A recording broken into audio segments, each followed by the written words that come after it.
Bom dia! Hoje nós vamos falar de um assunto muito, mas muito importante, que é a biologia da conservação.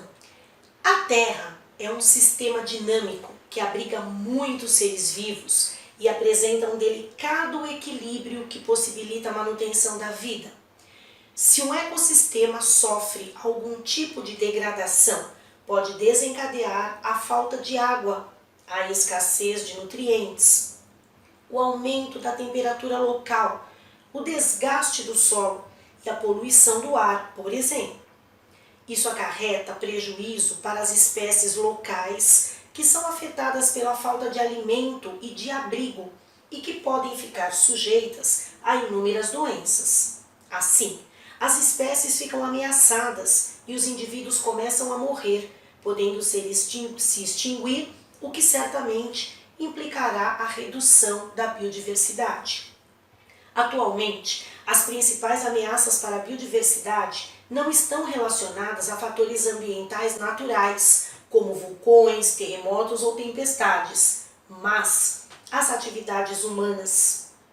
Observe algumas das principais ameaças para a biodiversidade. Perda ou fragmentação de habitat. Entre as principais causas da perda ou fragmentação de habitats estão o desmatamento para expansão da agricultura e da pecuária, o aumento de áreas urbanas, a extração de recursos naturais por mineração e a poluição dos ambientes naturais. Com a destruição dos habitats, muitas espécies não têm de onde retirar alimento, como se abrigar ou como se reproduzir, ficando assim ameaçadas de extinção. A fragmentação de um habitat ocorre na maior parte das vezes por intervenção humana, em ações que dividem um ecossistema em porções menores, geralmente devido à abertura de áreas para pecuária ou agricultura, extrativismo madeireiro, construção de estradas e outras. A fragmentação do ambiente natural das espécies interfere diretamente na sobrevivência dos indivíduos, pois limita suas áreas de alimentação, reprodução e abrigo. Em alguns casos, são deixados estreitos caminhos de ligação entre esses fragmentos para favorecer a passagem de animais e a disseminação de plantas, por exemplo. Mesmo assim, percebem-se impactos nas espécies, como redução do número de indivíduos da população pela escassez de diferentes recursos. Espécies exóticas. Caracterizam-se por espécies que não são naturalmente encontradas em um ecossistema. Elas são retiradas do seu habitat e introduzidas em outro ecossistema, de forma intencional ou acidental. No novo ambiente, por não encontrarem predadores naturais, as espécies exóticas acabam competindo com as nativas, ocasionando a redução dessas espécies. Sobreexploração. Consiste na exploração excessiva de organismos de diferentes espécies silvestres em quantidades maiores que a sua capacidade de se regenerar ou de se reproduzir. Um exemplo é a pesca predatória em escala industrial, que está reduzindo a quantidade e a biodiversidade de peixes nos oceanos. A exploração madeireira de espécies nativas também é considerada um exemplo de sobreexploração de recursos naturais. Poluição. A poluição do ar, da água, do solo pode impactar diretamente na sobrevivência dos seres vivos. Um exemplo é a redução da biodiversidade em corpos d'água que recebem esgoto e dejetos industriais sem tratamento. Por causa da presença dessas substâncias, diversos organismos aquáticos não conseguem respirar nem obter alimento, pelo desequilíbrio na cadeia alimentar. Uso de agrotóxicos. Os agrotóxicos são compostos utilizados na agricultura para controlar organismos que possam atacar as plantações. O uso excessivo e sem controle desses compostos causa impactos diversos na biodiversidade. provocando a mortandade aleatória de insetos, incluindo os polinizadores e de outros pequenos animais. Com as chuvas, os agrotóxicos também podem ser levados do solo para os lagos, rios e mares, sendo absorvidos pelos animais, levando à morte ou se acumulando nos organismos e ocasionando doenças. As mudanças climáticas correspondem a alterações no clima em escala global ou regional, ocasionando aumento da temperatura média da Terra, alterando o regime de chuvas, degelo das calotas polares, aumentando a temperatura da água nos oceanos.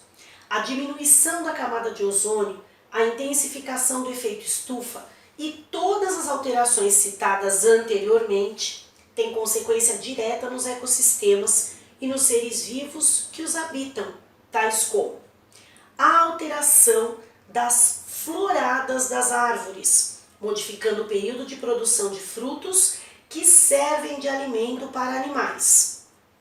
Declínio das populações de anfíbios, animais sensíveis à umidade dos ambientes e à radiação ultravioleta. Morte de algas microscópicas, base das teias alimentares oceânicas, devido ao aumento da temperatura da água. E muitas outras. As mudanças climáticas também ocasionam mudanças no padrão de migração e de hibernação dos animais. Aqui no Brasil, detectaram-se declínios nas populações de anfíbios relacionados com invernos mais secos. Agora vamos falar um pouquinho das unidades de conservação. O intenso desenvolvimento econômico tem levado o ser humano a utilizar mais recursos do que a natureza é capaz de repor. Além disso, as atividades humanas interferem e impactam nos ambientes em que outros seres vivos se desenvolvem. O resultado é um planeta com muitos problemas ambientais, ameaçando a vida dos próprios seres humanos, pois dependemos do planeta para sobreviver. Conservar a biodiversidade é uma garantia de possibilidade da continuidade da vida em nosso planeta. Uma das principais medidas para a preservação da biodiversidade é a manutenção de áreas conservadas em diferentes ecossistemas, preservando o habitat ideal, garantindo alimento, abrigo e condições para a reprodução. Essas áreas ajudam a manter o equilíbrio climático do planeta, beneficiando os ecossistemas e as espécies como um todo, além de garantir que populações tradicionais, como ribeirinhos e indígenas, desenvolvam suas atividades de maneira sustentável. Com o objetivo de manter áreas conservadas, de garantir recursos naturais necessários para o desenvolvimento dos seres vivos, conservar a diversidade biológica, os diferentes ecossistemas, foram criadas no Brasil as unidades de conservação, chamadas de UCS. Essas áreas são determinadas pelo poder público municipal, estadual ou federal, por meio de legislações específicas que instituem o Sistema Nacional de Unidades de Conservação. As UCS federais, atualmente nós temos mais de 330, são administradas pelo Instituto Chico Mendes de Conservação de Biodiversidade. Atualmente, as UCS são classificadas em dois grupos, o de proteção integral e de uso sustentável. As unidades de conservação de proteção integral são áreas que não podem ser habitadas por seres humanos, sendo permitido apenas fazer uso indireto de seus recursos naturais, como pesquisas científicas e turismo ecológico. Entre as unidades de conservação de proteção integral, temos as estações ecológicas, as reservas biológicas, parques nacionais, monumentos naturais e refúgios da vida silvestre. Agora temos as unidades de conservação de uso sustentável.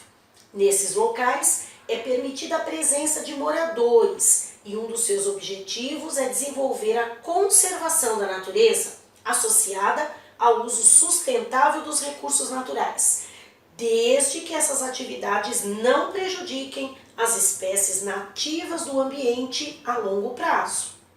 Nas unidades de conservação de uso sustentável, é permitida a extração de frutas e a prática de agricultura familiar em pequenas áreas.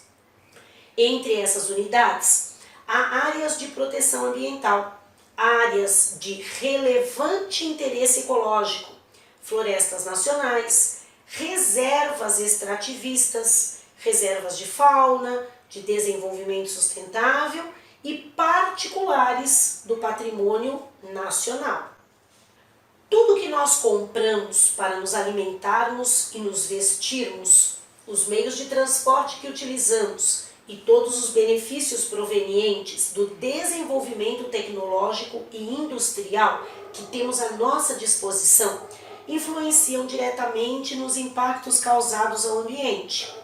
Isso porque a natureza é a fonte direta ou indireta da matéria-prima utilizada para produzir os bens de consumo que fazem parte da vida das pessoas. Assim, o uso que fazemos dos recursos naturais na atualidade afetará as futuras gerações. Usar os recursos naturais com responsabilidade, respeitando todas as formas de vida e sua dinâmica própria, faz toda a diferença para melhorar o bem-estar humano e das outras espécies. Sustentabilidade é o nome dado à utilização responsável dos recursos naturais, preservando-os para as futuras gerações, levando em consideração o que o planeta é capaz de produzir e renovar, com o objetivo de gerar o menor impacto ambiental e social possível. Cada vez que extraímos algum recurso natural, deixamos uma marca no ambiente. A natureza tem seus ciclos, sua reciclagem, e a extração de recursos não deve exceder o que o próprio ambiente é capaz de repor. O objetivo da sustentabilidade é reduzir as marcas deixadas pelo ser humano no planeta, tornando-as menores do que a sua capacidade de reciclagem, permitindo o desenvolvimento com responsabilidade. Do mesmo modo que deixamos pegadas quando caminhamos na areia, nossa caminhada pela terra também deixa rastros de várias proporções. Esses rastros podem ser medidos pela pegada ecológica, metodologia que avalia a área de terra e água necessária para cada pessoa, cidade ou país produzir o que consome e absorver todos os resíduos produzidos. Desse modo, é possível calcular o impacto do consumo das populações humanas sobre os recursos naturais. O cálculo da pegada ecológica é feito em hectares globais, com 1 hectare global correspondendo a 1 hectare de produtividade média mundial para terras e águas produtivas em um ano. Com isso, é possível mostrar se nosso estilo de vida está ou não de acordo com a oferta de recursos do planeta. No Brasil, os dados do Instituto Brasileiro de Geografia e Estatística, o IBGE, sobre o orçamento familiar têm servido de base para o cálculo da pegada ecológica, ao levar em conta despesas, poder de compra e rendimentos de uma família. Considerando água virtual de cada produto, também é possível calcular a nossa pegada hídrica, que representa o volume anual total de água utilizada para produzir os bens e serviços relacionados ao consumo. Esse conceito serve como indicador para mapear o impacto de ações humanas sobre os recursos globais de água doce, pois abrange as formas de uso, o consumo e a poluição de água doce para a produção de bens e serviços consumidos por habitantes de certa região geográfica. A pegada ecológica e a sustentabilidade estão ligadas, pois quanto maiores as ações sustentáveis de uma pessoa, uma cidade ou um país, menor a sua pegada, seja hídrica ou ecológica. Quanto maiores forem as nossas pegadas ecológica e hídrica, mais próximos estaremos da insustentabilidade e do esgotamento dos recursos do planeta.